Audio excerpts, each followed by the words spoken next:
What is up, you guys? Welcome back to my YouTube channel. It's your girl Amina Konneh, aka BB Crush, giving you guys, you know the drill. Nothing but the best, nothing but the best, nothing but the best. That was a struggle. I saw him like literally struggling. Anyway, you guys, welcome to my YouTube channel. Back with another very interesting video, and I have amazing guests here. Yeah, my name is Joannes or Joe Hotagua. I am a Sierra Leonean American. I live in Ghana, and my YouTube channel is called Authentic African. It follows my journey moving to Ghana and building a house in Sierra Leone, dating, living, all of the above. Yeah, hold on. Salam, brother. So on this video, I'm going to interview the Mr. Man, and he's going to give us a lot of tips we need to know about these girls. So these are for my gentlemen. If you're looking for a lady, or also for the ladies as well, you know. So if they know what a guy is looking for, right? So if a guy is looking for a certain quality from a lady, this gentleman over here is going to prep you guys up. Yeah. And for my ladies, for my single ladies out there, would you hear me? This is for you as well. So he's going to give you guys some romantic things that are on guys' mind that you guys should know about, or how to kind of like level up your game. So without further ado, we're gonna begin with the first one. Boom. Okay. So tell us, what do you think about Sierra Leonean ladies? Great question and loaded question, but I will say it this way. Like, before I give you the answer, let me give you some context. Okay. So born and raised in the U.S., I lived in New York and in Pennsylvania, and most of the women I knew were from big cities in the Northeast in the United States. Those women tend to be hardcore. They're much more independent and very much, I would say, they're jaded, right? They walk around the earth knowing that there are some aggressive men out there trying to talk to them, and so they have a wall up. So you got to have some game to talk to these ladies, okay? And they tend to be very independent financially, and also strong-willed, so right? They have that mindset of like, I can do this for myself. So if I want a man, it's not for you to like. I don't need one. I want one. Yeah. Right. That's the way they approach things, right? And so many of the women I know now, we're all in our late 30s, and many of them are talking about that soft life. They're hoping to try to become more soft so they can attract the kind of man that they're looking for. So I say all that to say Sierra Leone is almost the opposite of that, right? It's most of the women that I've met here have generally been more looking for the man to take care of them, right?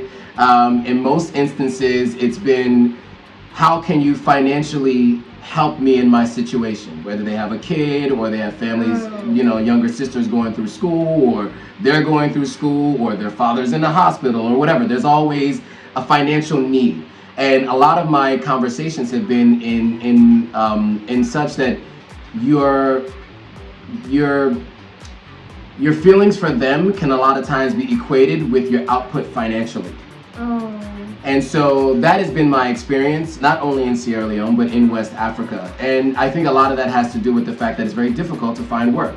You mentioned in another video that you need to be an entrepreneur. You have to figure out how to work on your own. I met a woman who had been working at a hospital for 7 months and hadn't been paid. And so in general, seeing someone coming from the West, it's not as if people are looking at you as like a cash cow, but really more like, just based on the circumstances, you might need a little bit of financial assistance. From the guys, right? And so there's that expectation, and that's kind of more of the traditional sense of how things were in the States years ago, and how things are a lot of times in the South in the States as well. So I like to give that context so you understand, because I've done a bunch of lives, and you guys have been trying to roast these women here about how they've been using you for money, etc., etc. And you have to understand the context of how things work. The average income here, the minimum wage is like $50 a month, which means that's the average income. Many people who are, many women are not paid at the same rates as what other people are paid, or are not even paid at all. And so of course they might need that financial assistance. So that's been a big part of what I've seen in my dating life. But outside of that, I've also seen a much more caring dating life. So like asking me, have I eaten yet? Offering to bring me food, just making sure that I'm taken care of, that wasn't something that I ever cared for or thought I needed. because of the kind of women I had dated previously.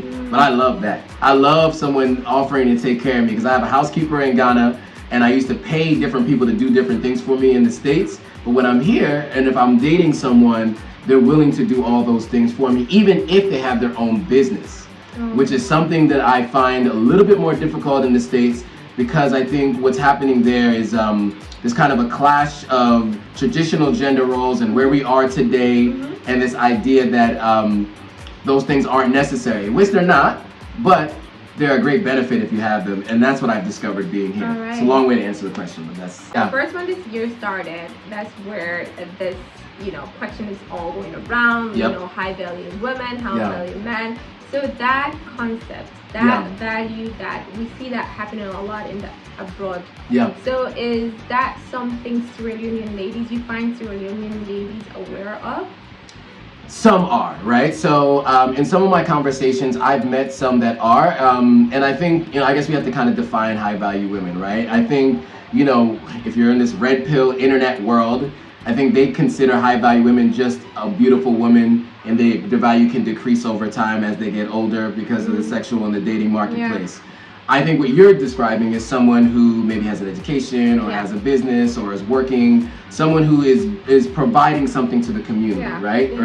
That is a competent, high value individual. So let's start with that definition, because I'm more aligned with your definition than the definition that you hear online, right? I'm purple pill. I'm over here on this side. We're trying to make sure, So high value women. So what I see here is there are definitely women who are a little bit older who've come into their own, who I've met who have decided they don't want to rely on a man. Some of which who are divorced or have children and have realized that it's good to have someone who can support you, but it's better if you can support yourself and you can bring someone in, you guys can move together. And so, but what I don't see a lot of is conversations broadly amongst the larger contingent of women about self-sufficiency. Right? I don't see a ton of those conversations, although a lot of people are market women and things like that. I don't see the conversation, at least on a broader scale. It sounds to me like most of the conversations I hear are your value is derived from the person that you marry. So I think there just needs to be more of that, because there are more people in that space of understanding their own personal value, but I don't know if that's shared more broadly. Does that answer the question? Okay. Boom. Next question. So we grew up in a country where the man is a provider. A lot of the guys here in Sierra Leone earn more than the female. If there is that ladies that earn more, but they are like, the men are more than the ladies. So in the Western world, we hear all about the 50-50, or like the woman taking care of the man, paying the bills, and we kind of like want to know, what do you think about that? Do you think that applies here in Sierra Leone as well? So do you think we're ready? Because I'm not ready. So we want to right. Well, I mean, so I can answer that in two ways. One, I think most men in general, when you talk to men, they want to be a provider, right? It's inherently a part of most of us and how we feel. So a lot of times there's a lot of ego involved with being with someone who makes more than them, right? I myself would not mind a woman who makes more than me. I'm trying to build an empire. Now, here's what I will say. I think there's a correlation between making more and also emasculation, right? And that's one of the things that I think is really important to understand. A lot of people in general who tend to make a lot of money are disagreeable type people, right? It's not easy. Like my way, it's always my way. It's not easy to make it to that point, right? You negotiate hardcore. You don't take no for an answer, right? So that a lot of times spills into the household, into the relationship. And so I think a lot of times if there's a woman that makes more than the man, there's a feeling of emasculation. And so there should be some kind of agreement with how to handle household things and how you deal with things, because I think that's where a lot of the complications come into play. So do you think Sierra Leonean, are we ready for that? Like, I'm not sure. I'm not sure, because a lot of men here, they derive their self-worth from and a lot of them period, but like especially here, because it's that you're taught to be a provider, you deprive or derive your self-worth from being able to be a provider. So if someone's providing for you financially, I don't know if you could really feel like you can be the full version of yourself based on what we understand the society to teach each other. Yeah. So I don't know if we're ready for that here. I don't even know if we're ready for that in the States either, to be honest with you. No, we're not. I'm not. Yeah. That's not gonna happen in my house. Like, I want to be taken care of. Anyway, just kidding. Anyway, moving on to our last question. We want to know what's your thought on open relationship. Like, you're in a relationship, be committed or not, but you're allowed to see other people. Sure.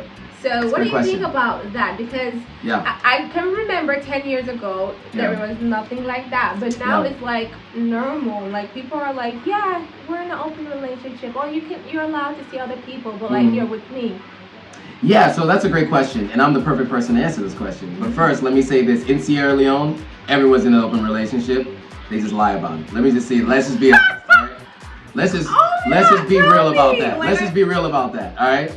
Everyone has a, husbands have side girlfriends, wives have side boyfriends, boyfriends have extra girlfriends, girlfriends have extra boyfriends, and if in their same sex, it's the same thing in same-sex relationships here too. I've had conversations with people across the spectrum, all levels of society. We're talking about people down to drivers. We're talking about, obviously, people in government, as you know. People across the board do this. So let's just be clear on that. Everyone's just lying to each other. That's just number one, all right? So I think it's good, right? Because I think we should talk about it. Now it's like... And everybody knows. Everybody knows. I think everyone knows about everyone else, but everyone in the relationships are lying to each other.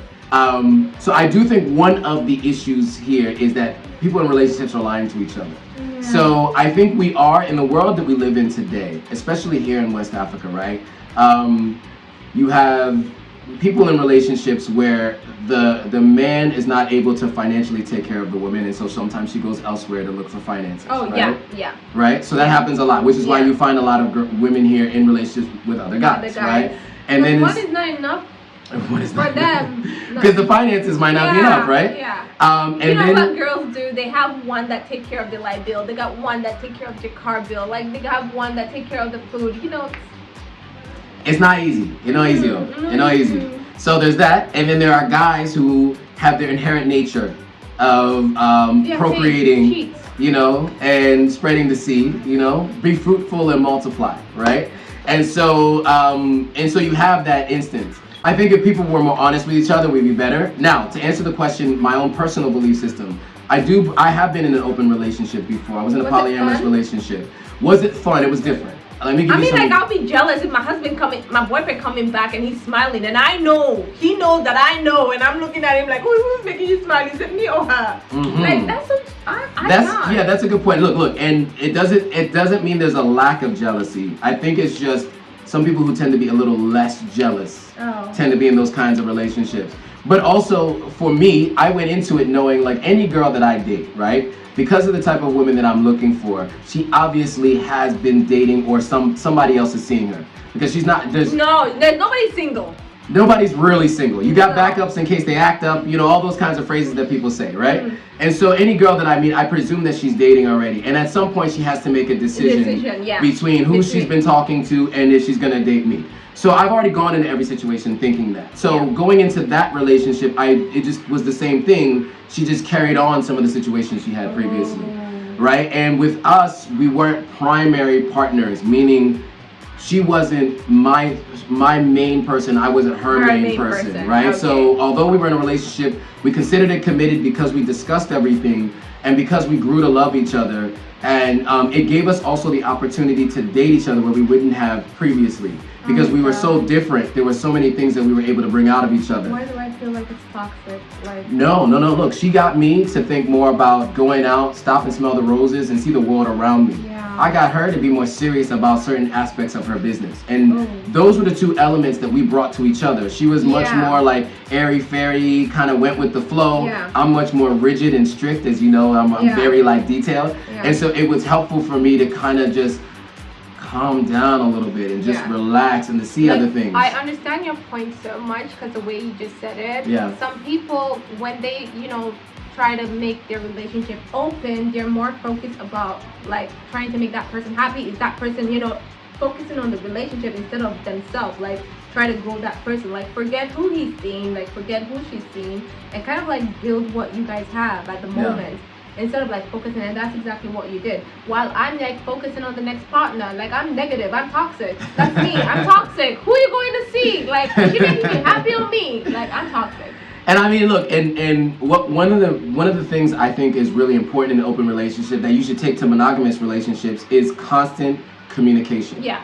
We were required to have all kinds of communication, even hurtful communication. Yeah. There were things that we had conversations about that I didn't like the way it sounded, and it was necessary for me to hear. Things that I had talked to her about that she didn't like that was necessary for her.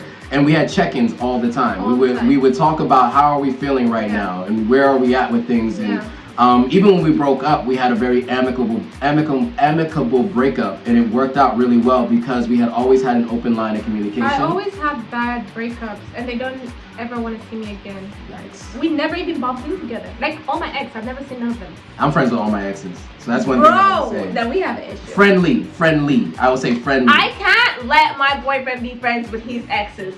That's how toxic I am. But see, if you know me, like if you ever ask me about my exes, I'm never gonna talk trash about my exes, right? And so if you're dating me, then you realize that about me, and so you just know. You get tired of acting because you're being so nice about that person. That makes me more jealous. Well, but then you know that if we never work out or we don't work out, that I would never badmouth you to anyone else, which is why I'm still friendly with all my exes. And I keep an open line of communication. That's why it was perfect I for would me. take his phone and block everybody, literally. See, that's toxic. That's toxic. I don't think we're ready because people are jealous. That's how I'll just end it there. But I think we should be doing it. Yeah, I think it's something maybe in the future that it'll be acceptable, But I think people like doing it on the low so they don't get the person hurt because they know their temper, they know how crazy they are. Yeah. But people have to be more mature and exposed. Yeah. So I totally agree. Yeah. Thank you so much for coming to my channel. I had super duper fun, and I'm sure my audience out there have learned a one or two because I did. I'm not gonna be crazy next time. I'll be more understanding. Period. There it is. Mama, be crazy. You can't show me your ex. I'm just kidding. So thank you so much. So You're welcome. You want to say anything? Yeah, I would say come back to my channel. Go to Authentic African. Oh yeah, I did a video on his channel. I'll drop all the information down below. You guys follow him, leave comments, let them know that you're from my channel. Absolutely. And we're gonna do part 2 of this where I'm gonna ask her relationship questions, and you guys are gonna get a chance to see that. So comment below whatever you thought about this, and let me know what you think about my crazy open relationships. I know that sounds taboo these days, but we'll talk about it, and we'll catch up on her. We'll catch up on my channel for part 2. All right. Thank you so much. See you guys. Bye guys.